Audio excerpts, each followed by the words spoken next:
Hello, hello, hello. Good, I want to say good morning because this is a very interesting time that I'm recording my Tuesday video. And it's actually Wednesday morning on November 27th, 2024, a day before Gobble Gobble Turkey Day. Hi, everybody. Welcome, welcome, welcome. This is Elaine. Thank you for joining Real Talk with Elaine. And I am here for another week of our Audacity series. Today, our theme will be, or our topic will be, the audacity of obesity. Who would have thought, right? Who would have thought that we would be talking about obesity when this channel is geared towards discussing some of the challenges that we have as we are going through our GLP-1 journey. For those who want to know more about what GLP-1 is, this is the video for you. I promise you, stay tuned. And today we're going to focus on some of those things. And by the end of this video, you'll know a lot more about whether this is a choice for you to start or not. And I just want to, the Real Talk with Elaine is a series that just addresses some of the mental health and physical challenges that we go through once we've made this decision to focus on our health, focus on our weight, and all the other comorbidities that come along with being overweight or obese. So I just want us to just dive into some real topics. If you're looking for somewhere where you just want to go and have fun and hear people just share stuff about, you know, their day-to-day life on this medication, unfortunately, this is not one of those channels. This is the channel where I like to just provide you with background information. I do like to have fun and laugh a little bit, but this is definitely a place for you to kind of educate yourself about what you want out of this experience. So without further ado, I am going to get started. So again, our topic is the audacity of obesity. What before I get started, let me make sure I reach out to all of my newbies.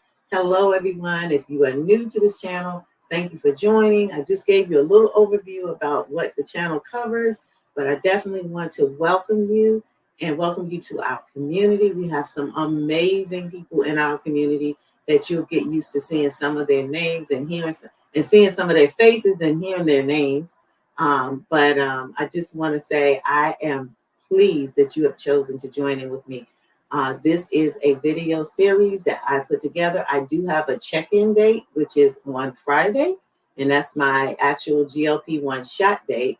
And then, so I do kind of give you updates on how my week went on that, and that's a very short video normally. But this is the educational series, which is the Audacity series. And so today, again, is the audacity of obesity. So without further ado, I'm going to jump right into our subject. So let's talk about obesity. What is it? I recently had a viewer comment on one of my videos, and she stated that she was about, I think she said she was 5'9". I'm 5'7". And I started this journey at 300 pounds on March 29th, 2024. And currently I am still in a stall, but I'm doing well. I'm at 245 pounds. And I do sometimes throughout the week, because sometimes I do still weigh. And I promised y'all that I would stop doing that, but I lied. And so anyway, I have been tempted, and I fell to temptation, and I have gotten on the scale throughout the week, and sometimes I do go up to 247, 248, and I get upset at myself. But I know, again, for those of you who don't know, I do have lymphedema. So with the lymphedema, I do have a lot of inflammation that does occur. So I do not want you to think that is because that weight gain is because I'm overeating or undereating or anything. I probably am undereating more, I'm definitely not overeating, and I'm definitely not trying to eat any of the wrong things. It's just the inflammation that I deal with. And there's something else I have to tell y'all about the lymphedema that was a discovery for me this week, but I'm going to share that on my Friday update. Okay, so back to obesity. The person that commented on my channel, she's on one of my videos. She said she was 5'9", and I think she said she was. And please don't quote me. I didn't go back and reference check before this, but I think she said she was somewhere like 231 pounds or something like that. I don't know why that number is sticking in my head, but I remember it was in the 230s. And then she came back and said, but, I'm not obese. And I said, oh, baby. And this is not to come down on you, baby, because I'm not going to put your name out there, but I love, love, love that you came to me and you shared this information.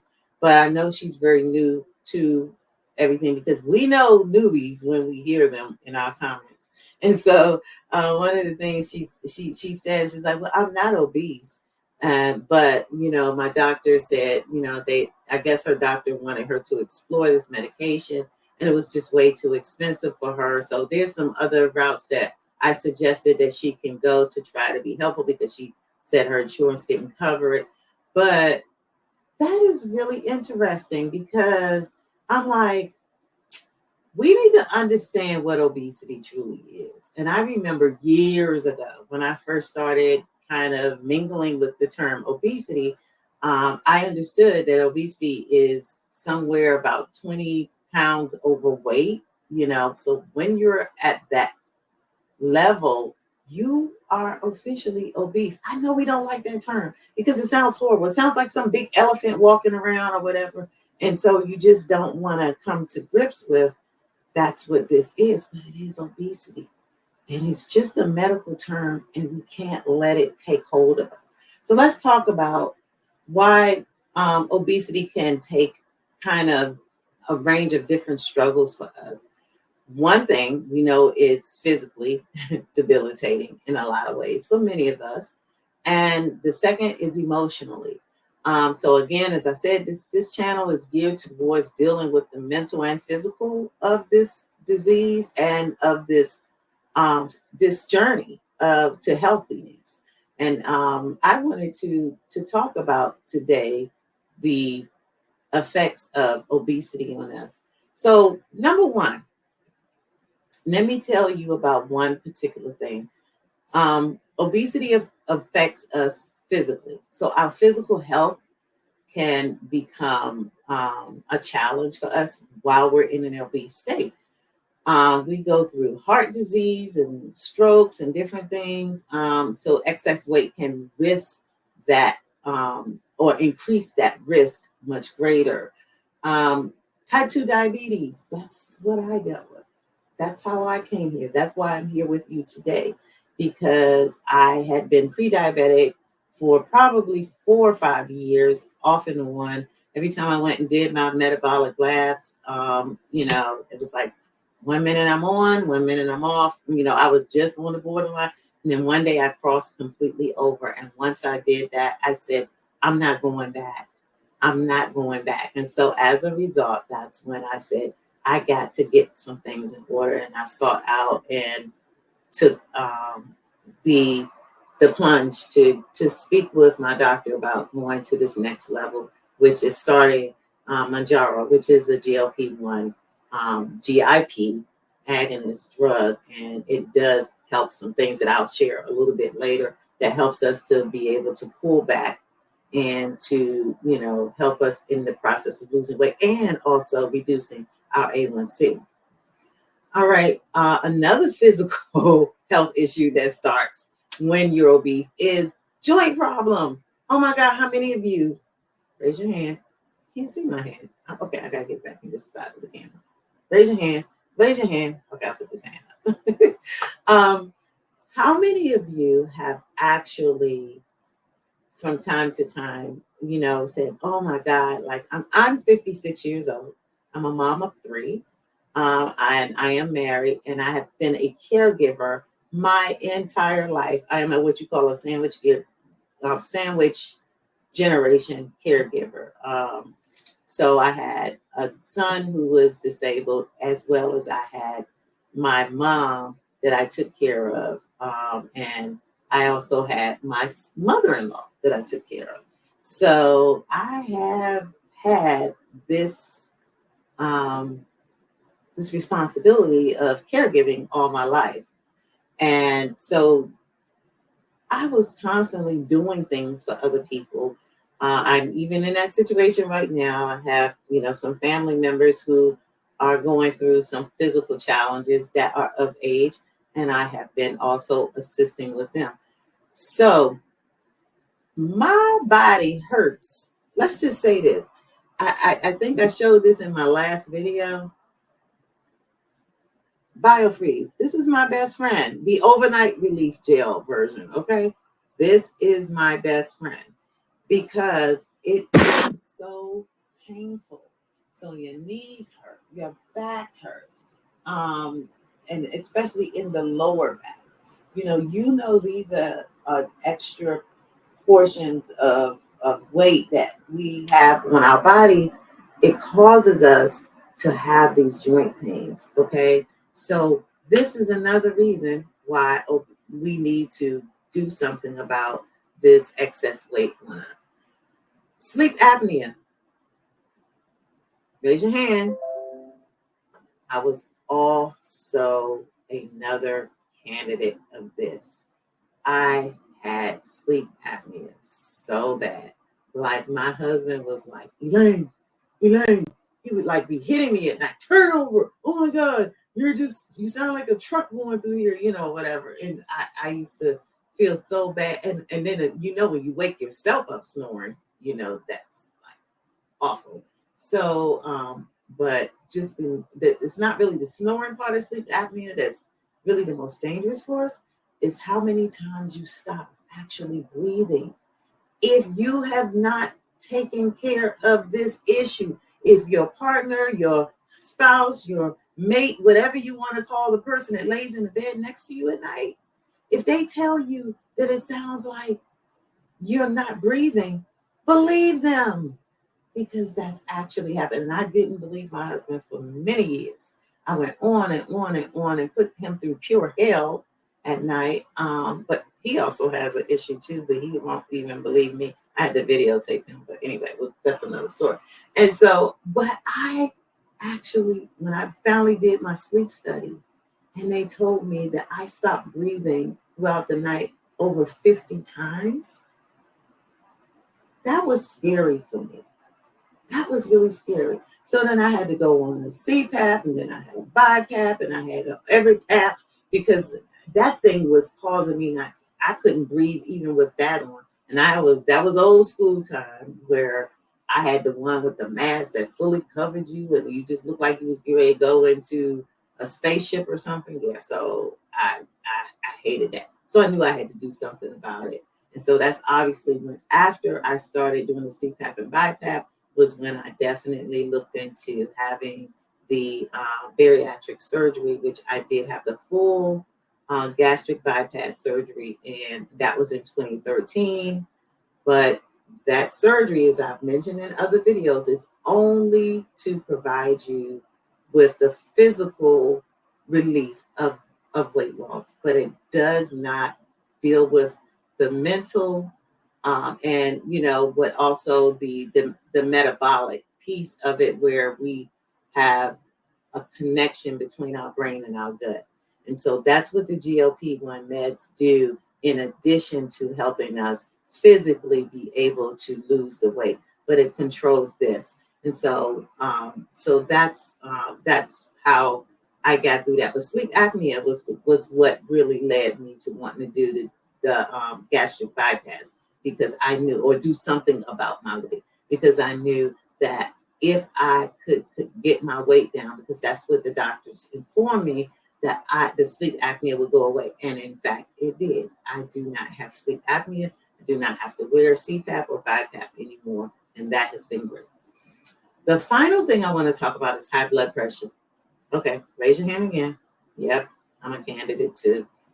high blood pressure came and picked and caught up with me. I was always, even at almost 400 pounds, I was like, oh, I don't have bad blood pressure. And I mean, I am the lineage that I come from, everybody, my mom, my grandma, my dad, everybody from had blood pressure issues. Okay, so they had high blood pressure issues, and I know that leads to poor cardiovascular health.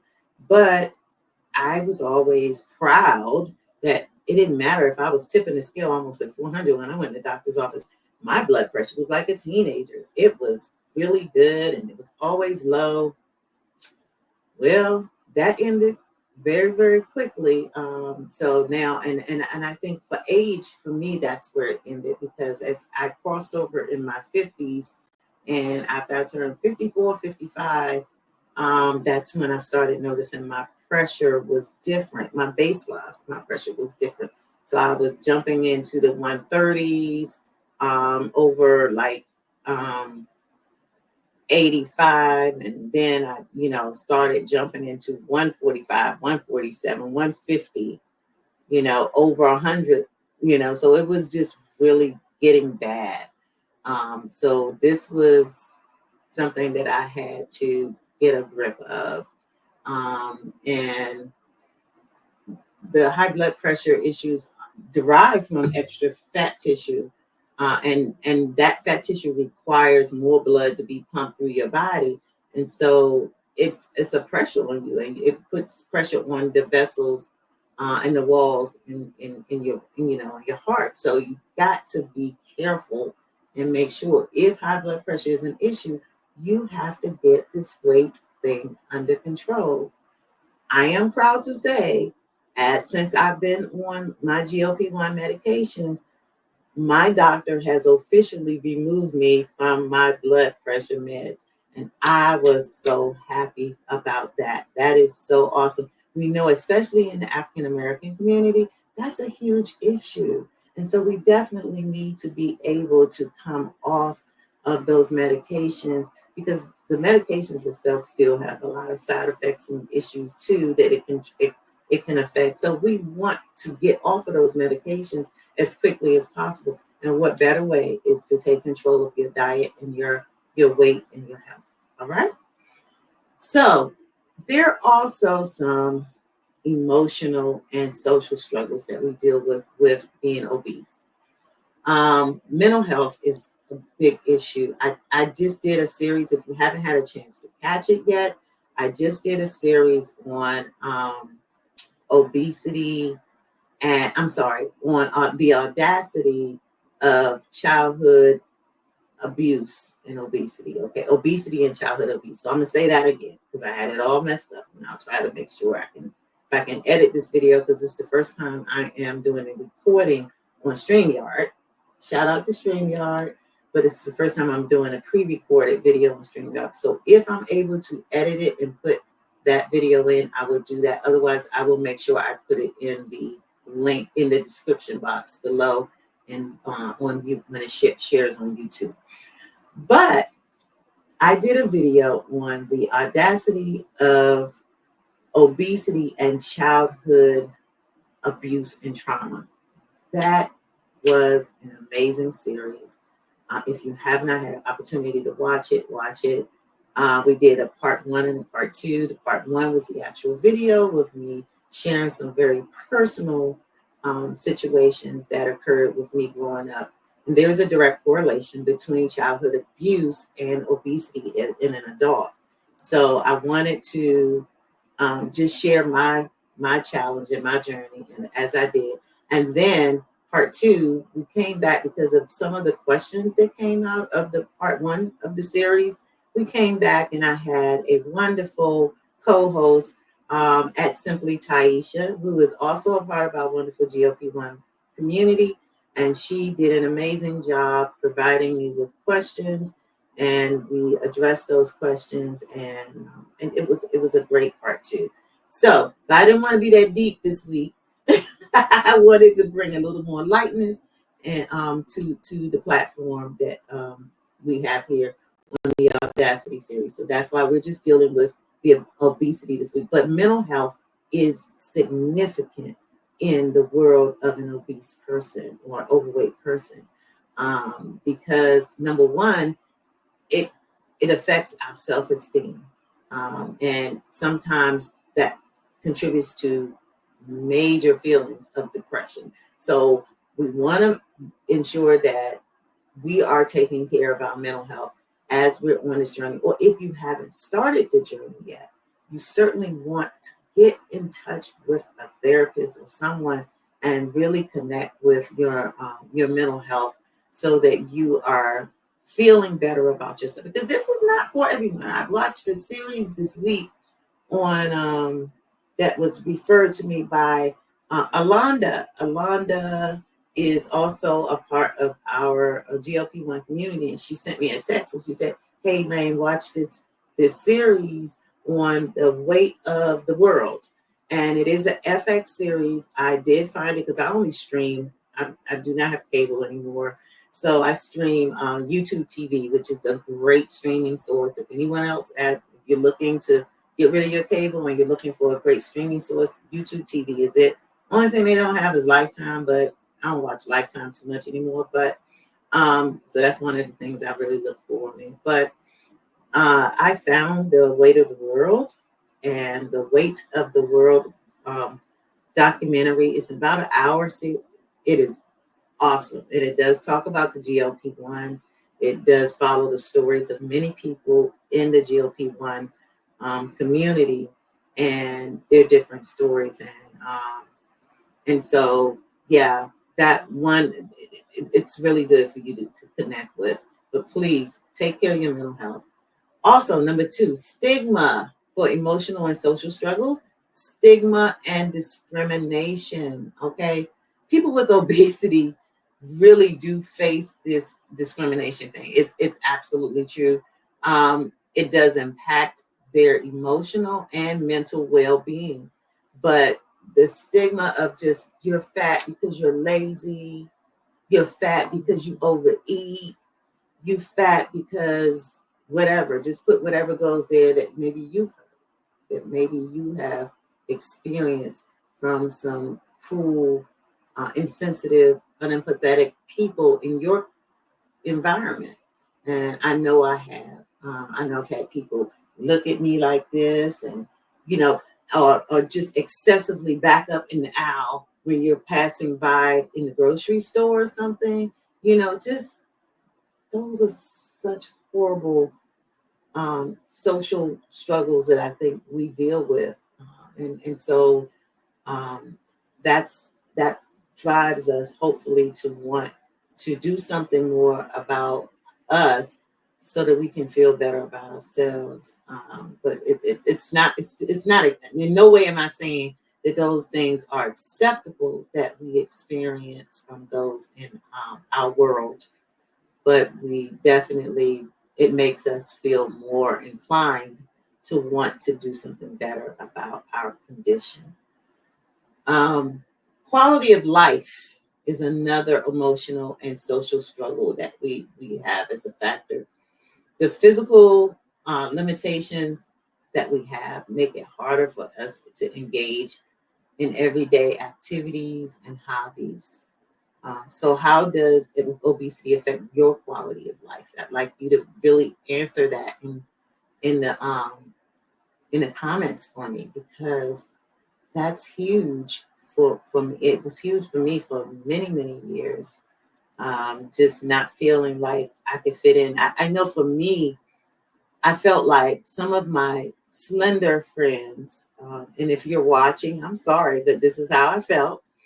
Some of them would make plans, go out, have activities, go to different things. And then I'm seeing it on Facebook, I'm seeing it on Instagram. And I'm like, wow, I just talked to her yesterday and she didn't even mention to me she was going to that concert. She didn't even tell me she was doing this. Um, and I can't help but feel like those activities that I was omitted from some of those invites because of my weight. And clearly, since I've lost weight, I am getting more, involvement from people that I hadn't even heard from in a long time. So now that they're seeing, because I'm doing my updates on so many social media platforms, and now it's like, oh girl, you're looking good. You lost 55 pounds. Look at you. Hey, you want to hang out XYZ? You want to go? Hey, I got an extra ticket to this football game, or I got this, and I'm like, before I wasn't even getting those kind of invites. Now, is it great for my self-esteem? Yeah, but let's talk about that, because I really want to know something later on. I'm going to give you a question with, because this is not what makes me, your body type and the size that you are. It really, that's not who you are. It's just a very small reflection of who you are. So we'll talk about that question in a minute. But yeah, quality of life. Think about that. How is your quality of life affected by being overweight or obese? So, some challenges that we have in our daily lives. Number one, I'll try to go through these really quickly. Some challenges that we have in our daily lives is mobility, mobility, mobility, mobility. Mobility issues are huge. Being able to get around. I know when I was almost at 400 pounds, I did the waddle. I was waddling. And I'm not going to do it too much because the camera is losing focus here. But yes, I was doing a lot of waddling. It was very hard navigating, squeezing through smaller areas. You ever tried to squeeze through two cars parked in the driveway, one in front of the other? Like, I have a small driveway, and that's hard when, I park and like my son may be behind me and I'm in front, and I try to squeeze through that little segment. I don't have a problem with that anymore. And that's an NSV. That's a non-scale victory for me, because I noticed that one day and I was like, oh, I used to couldn't get through. Now I can get through with ease, But, there are just things that are issues, mobility issues, just being able to walk. Some of us, and I'm very sensitive to this, in our community, are obese, morbidly obese, like I was, but it has affected their mobility altogether. They're unable to walk, cannot walk long distances, need assistive devices, those kind of things. So, certainly that's another reason for us to look at how engaged we are and committed we are to changing this way of life. Respiratory problems, breathing, that's essential to living. Yep. I think last time I checked, yep, breathing is essential. It is laborious on our respiratory system. If we do not get this weight thing together, we are going to start having issues. Asthma becomes an issue. And then if on top of that, you have other habits like smoking or anything like that, that can cause COPD, which is another issue. So we have to look at why we need to move into this change very quickly. But yes, breathing. Think about that. If you're having issues breathing, I remember walking up the stairs, and I only have 13 stairs in my house, 13, 14 stairs before I hit the landing. And I would probably get up 6 or 7, and I'm stopping, and I'm off. And then I get up to the next 7. And I have to go in the room and sit down. Sometimes I have to cut a fan on, whatever, because those 13 steps would take me out. Now I can run up and down those 13 steps with no problem. No heavy breathing, no anything. I'm not perfect, trust me, but I can get up there when I don't have that problem. Finally, skin conditions. So excess weight can lead to rashes and infections. I'm going to tell you, the breast area, men, I'm sorry if you're watching this, close your ears, but the breast area for me and the stomach for me, that was horrible. And it's still a challenge because I am a little more endowed in the breast area than probably some people, but um, that's really difficult and it's hard. So, the more you can reduce. Now, I have been reduced, thank gosh, because of the, not the surgery, because I didn't have breast reduction surgery, but I've been reduced because of the medication.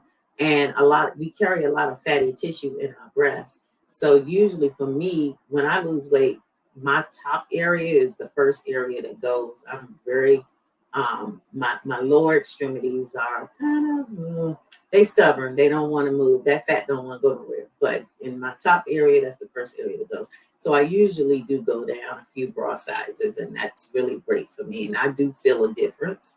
But yes, when I was up there, it was rashes all the time. I was enduring from underneath my breast and where my stomach overlaps, like what they call that fupa area or whatever. I don't know if that's what it's really called, but where your stomach overlaps, it was a lot of rash issues there as well. All right. So I want to talk about the question that I addressed earlier.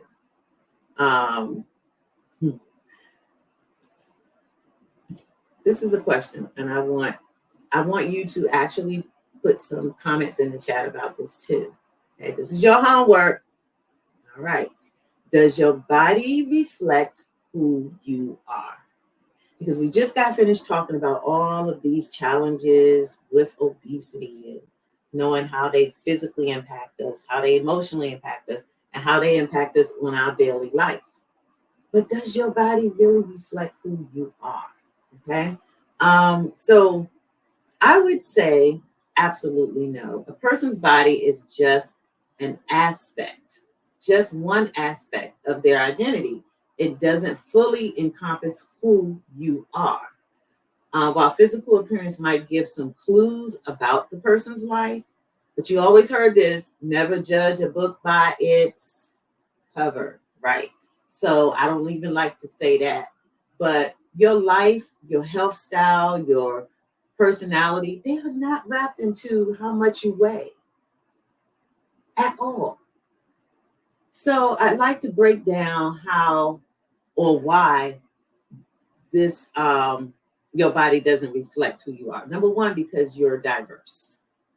Diversity of the human experience. And so please, I'm not going into anything in terms of just your gender. I mean, in terms of just your ethnicity or anything. I know here lately we've been hearing a lot about diversity, and diversity we tend to go directly to race or ethnicity, but that's not what this diversity means. It means having a unique kind of story. I shared my story. I'm not going into it again, but I shared my story about being abused as a child. And that created a different path for me than some of my friends who never experienced that. So, some of them don't have challenges with obesity. Some of them do, but it wasn't because of childhood abuse. So we have diverse backgrounds. Our talents make us different, our inequalities.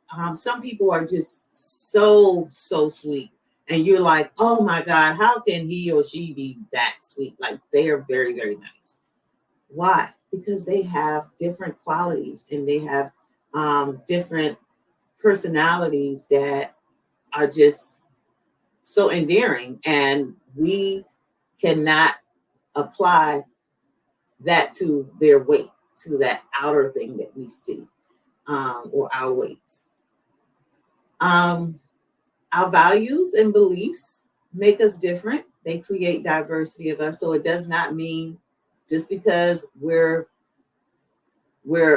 overweight or we are obese that, for example, don't think that I like to eat at a buffet because I'm overweight or obese. That is such a misconception and it's such a judgment. And it's like, no, that's the thing I hate. I do not like restaurants where I can go and to all you can eat. I hate it. No one, because too many people are touching that daggone bar. Okay, that food bar. I don't want to touch it. I don't want that many hands near what something I have to eat. So that's one thing I have in particular. But no, so don't believe that. Don't believe that. So values, beliefs, experiences, all of those things shape for us far more than what our mere appearance can give. Okay. The other thing is health circumstances. We talked about that a little bit, but factors in such as our genetics and health conditions and life circumstances, they play a significant role in shaping our body. I shared earlier that I have give me a second. I have to take some water because I'm dry. Great water. If you do not drink Essentia, I can't get it to turn around. This is a really good source of water, very, very pure. And it has what do you call it? Electrolytes. That's what I couldn't think of the name. It has electrolytes already in it. And it's not sodium or anything in here that's like keeping, just make sure I'm correct. It's very low sodium, 5 milligrams, versus the other electrolytes I was taking, LMNT or whatever, that was messing me up because of my lymphedema. So this might be a little commercial break, but I just want to let you know, Essentia, you can't beat this. My bestie, Monica, turned me on to this about 2 or 3 months ago, and I ordered them by the cases. And I try to drink at least, my goal is to drink 2 of these a day. This is a 42 ounce, I believe. Yeah, 42.3.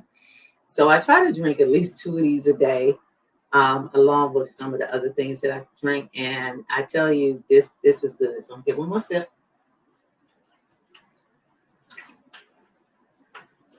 Thank you.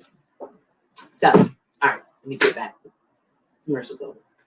But yeah, so your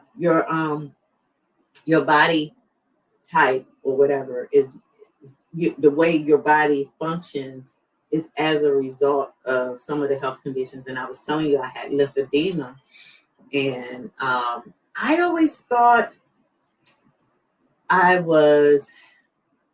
this is what's scary for me. I always thought that I was a secondary lymphedema patient. Okay. I would like to say victim because I feel like I'm a victim of it because I'm so young still. And I had it at such a young age. I've had lymphedema that diagnosed since about maybe 2012, 2011, something like that. And, I was mad. I was really pissed because I didn't want this swelling in my ankles and legs. And it does cause a lot of viewing from people and staring when I wear things that's not so flattering. Like I used to love wearing dresses. I never wear dresses anymore because I don't want people to see my legs, and especially when they're inflamed, my legs and my feet. So that's where I suffer from it. And also I was telling Alonda just yesterday, I self-diagnosed myself with lymphedema. I didn't even know what that was. And my doctor that I go to for my lymphedema, he didn't even tell me that he thought I had lymphedema too. So, I mean, it's really not a whole lot about this disease. It's incurable, and they get us on this market by selling us so many dreams that this and that will reduce our inflammation, and it just doesn't. So one day I will show you all my lymphedema so that you can see it up close, and you'll understand the struggle that we have with that. But those were some of the health circumstances. And I was saying that I didn't realize that I thought I was a secondary lymphedema person, or patient. But I went back. I was at my aunt's house yesterday, and I was looking through some of her old photo albums, um, and I saw some pictures from when she took me to my college visit in 1986. She took me to my college visit and orientation. That's what it was, or something. And I was sitting there in one of the seminars, and she took pictures. I didn't even know she was taking these pictures of me. I just saw pictures this weekend that this week that I'd never seen in my life, which was so great. And I looked and I saw that she had taken some pictures of me, and I had a dress on that day, and my legs were huge. And I remember people always telling me, "You got some big legs. Oh my goodness, look at your legs." But I was always kind of athletic. So I was always doing things, either playing. I played basketball a little bit in high school. I danced in college and, danced a lot in high school. So my legs were big. I just thought because of my activities. But when I look back at those pictures, I realized I had lymphedema back then. That was pretty upsetting for me. Okay. All right. So anyway, so health circumstances, also cultural influences. Your cultural influences also play a part in who you are. Okay, they identify who you are. So again, we're looking at not just your weight. That does not identify you, but some of the, you know, standards of beauty and body images differ across cultures. I remember we used to go. Anybody remember? Well, they now call them, what do y'all call those? Health spas or whatever, med spas or something. Well, we had this doctor in the District, Maryland, Virginia area. I think her name was, we had a couple of them. It was one, I can't remember his name. Unfortunately, he died in a car accident. But we had a second doctor that took over right after him. And her name was Dr. Gupta. And if anybody in the DMV area that's watching this, you know who Dr. Gupta is. You went once a week and you got your B12 shot. We thought the B12 shot was going to cure us, okay? I went faithfully every week to her. And before that, like I said, I used to go to the other guy. If you're in the DMV area, you know where Anacostia is. That's the doctor I'm talking about. Right down there by the big chair. Everybody knows that's one of the signature spots in Southeast DC is called, the big chair, Anacostia. And I used to go down there to him and get my shot. I can't remember his name, but anyway, I know it. Anyway, but we would go get these shots. But what I wanted to say about Dr. Gupta was Indian, as I believe, her culture. She was big. And I used to say to myself, why am I coming over here every week, wasting my money, giving this woman my money for her to stick me in the butt with this shot? And I'm like, and she big as a house too, just like me. So later on, I had spoken with one of her office staff, and I was like, I don't know how to say this, but this is crazy that she is just as big as her patients up here giving us weight loss shots and stuff. I said, why is she not taking them? Why is it not working for her? And the office staff person said to me, it's cultural for her. The larger that they are. Now, I'm not sure if this is true, and God, forgive me if you're Indian and you're watching this, or you're of Indian culture, and I'm sorry, because I did not do the research on this. I'm just telling you what she said. So she said, in their culture, for the women, the larger that they are, the more powerful they are. And I was like, what? Yeah, the richer or the more powerful, something to that nature. And again, I have not researched to see if that's true. So if you've heard of that before, put that in the comments. If you want to correct me, I'm fine. That is, that just came to mind as I was just, reading some of my notes just now about cultural preferences or cultural influences, should I say. So yeah, so I could see that there are some cultures, even if it's not the Indian culture, there are some cultures that may believe that being more, you know, voluptuous indicates that you have more money. Maybe you have more money for food, you know, or whatever. I don't know. But all of these things are culturally different, and those influences can cause it. I'm the cultural influence for me would be I come out of a family where you could not get up from the table unless you scraped your plate because you should be grateful. And all one thing we always heard: children in other countries, like third world countries, they don't have this. They don't have, you know, we used to see the little commercials years ago from different countries that, you know, you would help send money so they could feed them, feed the children and all. So I used to always get told that those kids over there don't have this food. You better not get up from that table to eat, which it was abusive because you made me sit there and eat what I did not want, you know, or I was full. But so some things are very cultural. All right. So let's talk about the the some of the personal choices and preferences we can make in creating a new lifestyle for ourselves. Okay.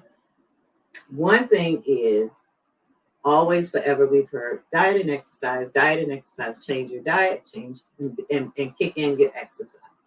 That is still true. I am not going to deviate from that. Being more on this GLP-1 journey, I noticed that we do need to increase our exercise and we do need to work on what our diet preferences and choices are. Okay. So we definitely see that as tying in to things, but also looking into our medical needs. I hear a lot of people say they've done DEXA scans. Who was Dedical? Anyway, DEXA scans, which I am certainly going to look into doing, which it evaluates with, you know, your muscle mass and your body and a whole bunch of other things.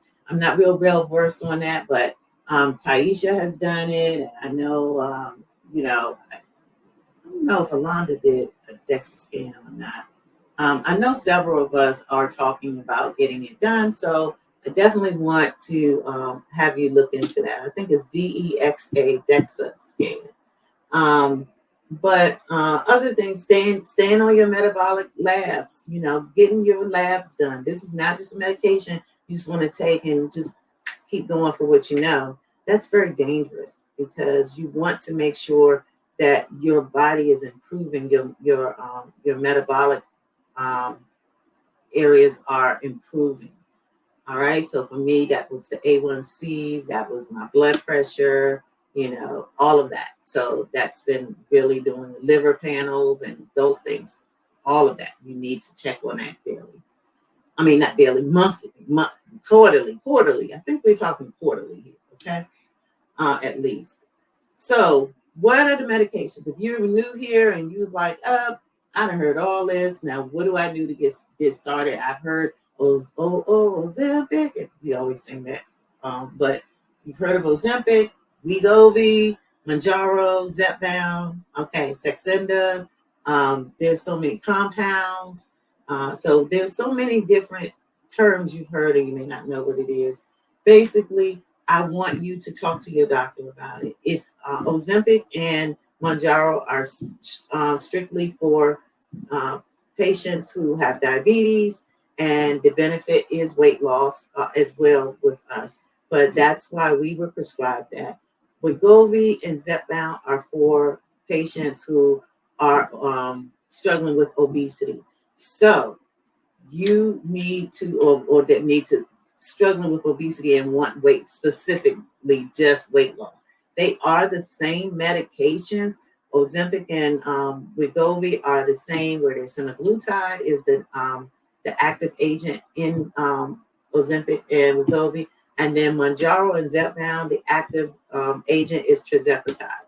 So, but those medications are alike. Okay, there's no difference in Ozempic and Wegovy, and there's no difference in Manjaro and Zepbound.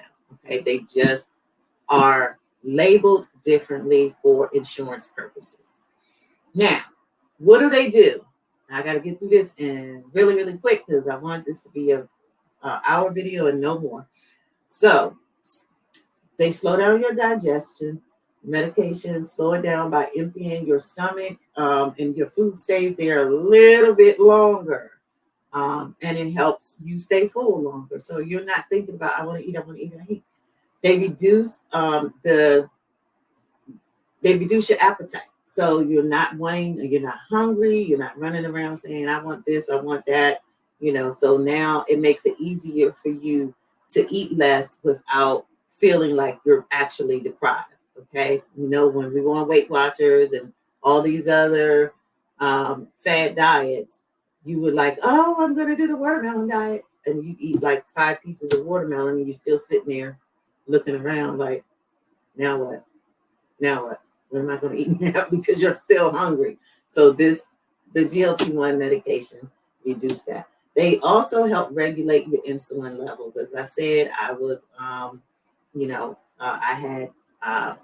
gone over and become diabetic. I was pre-diabetic for years and years, but I actually crossed over the threshold. And so now, since I've been on this medication, it has reduced my A1C tremendously. So that's what it does for you. So it helps regulate that. It is not insulin. So I want to make sure y'all know that this is a hormone, a peptide, whatever you want to call it, but it's not insulin. So please don't go around telling people that don't have diabetes that y'all stealing these people insulin. I've heard that so much, and it's such ignorance. Please, it's not. Do your research and understand what it is. And finally, it promotes satiety. And I have a problem saying that word. Satiety. Satiety. It's Satiety. Satiety. Okay, so it's hard for me to say that. Satiation. They say that. Satiation. So what that means is this drug mimics that GLP-1 hormone that we're actually missing in our body, and it causes us to feel more satisfied after our meals, and it reduces that urge to snack and hunger between meals. I like to say, and now there's also another GIP, which is what is like the brain that takes away our food noise. So I want to make sure that you understand that takes away our brain. Did I just say that? Let's rewind. Anyway, the GIP agonist, it controls food noise so that our brain is not constantly wanting us to go after crazy cravings that we tend to do, because we'll just sit there and just think about something, and it's like off to that restaurant, off to the store, off to whatever. Yeah, that doesn't happen. So, and it's helpful in so many other ways. And because what it really is controlling is that impulsive kind of movement that we have in our brain. And so it's helpful that we don't, oh, my dog scared me. It's helpful that we don't go now and just impulsively buy things, So if you have a shopping demon, this medicine can be really helpful for you. It also has helped. A lot of people said with alcohol, hasn't really helped me with. I hate to say that. I don't get sick off of alcohol with this medication, and I almost wanted to because I know that was a wasted calories, but that's not me. I still can drink alcohol, but it is moderately better. I will say that. But then I heard some people say it's helping with drug addiction, which is excellent. And of course, heart disease. We've heard about cancer. There's so many different things that this medication is doing. So understand, we're going to learn more and more about it. We are advocates because we're living it. We live it. And I will tell you, the one thing that people are saying that, they typically are hesitant about taking this medication is because they heard you stay sick all the time. That is a lie. I do not know anyone in my GLP-1 community that I have spoken with that says that they stay sick all the time. It's not a thing for us. If that's happening, you're either overdosing yourself on a dose that you shouldn't be on, something that's too high for you, and you have to get back to your doctor and get that regulated quickly. I knew that happened to me when I moved up. I'm currently on 10 milligrams of Manjaro. I had moved up to 12.5 because I was in a stall. And instead of doing things to help me move out the stall and embracing the stall, like Tracy Zatwan told me to do, as well as several other folk out here in the world, in the GLP-1 world, has mentioned, just embrace that stall. And I was not doing it. And I got nervous and I was like, or anxious, should I say. And I was like, telling my doctor, I want to move up. You think it's time for me to move? And of course, they're going to say, yeah, if you feel that you're not progressing anymore. And I went up to 12.5 and I was a zombie like 4 weeks. I was very lethargic. I could not eat anything. Like I couldn't. I had no hunger, desire, anything. It was the worst week ever for me. And actually, I think I did it 2 weeks. I think I did the 12.5 for 2 weeks. And then I was like, I can't do this again. Because it was, I just couldn't survive like that. So I went back down to the 10, and I see the difference now. It's just that I have to break this cycle of whatever it is with my stall. So, eating more calories and doing more exercises, doing more strength training. So that's what my focus is going to be on 10 till the beginning of the year. And then we'll reassess after that. Okay. So I just wanted to share that with you. I hope this has been a great session for you. Again, this is the Audacity of Obesity. And, if you are definitely getting something out of these series, please, please, please let me know in the chat, in the comments. I look so forward to meeting with you guys every Tuesday. I do apologize for being a day late this week, but a lot has been on my plate. And tomorrow is Turkey Day. So let's make wise choices. Let's make sure that you don't overdo it with yourself. And as Alonda said in one of her videos, give yourself grace, because that's what we need. We need grace. And don't forget to say your grace and have your small plate so that you don't have to feel. And you don't owe anybody any explanation. You're going to be around a lot of people this holiday season, from Thanksgiving to the holiday in December, Christmas, and so forth. You owe no one an explanation as to why you're eating like you're doing. And we'll talk about that in another series, because I know we're gonna come back after the holiday and talk about those side eyes that you received during the holiday, those backhanded compliments that you received during the holiday, okay? From your family members and your friends. If they really support you or not. So we'll talk about that later. But as for now, I'm wishing you a very happy Thanksgiving. Prayers and blessings to all of your family members and your friends that you'll be having fellowship with during this holiday season. Be safe, be wise, and until next time, remember, be back to Real Talk with Elaine. Thank you for joining the Audacity series. Love you.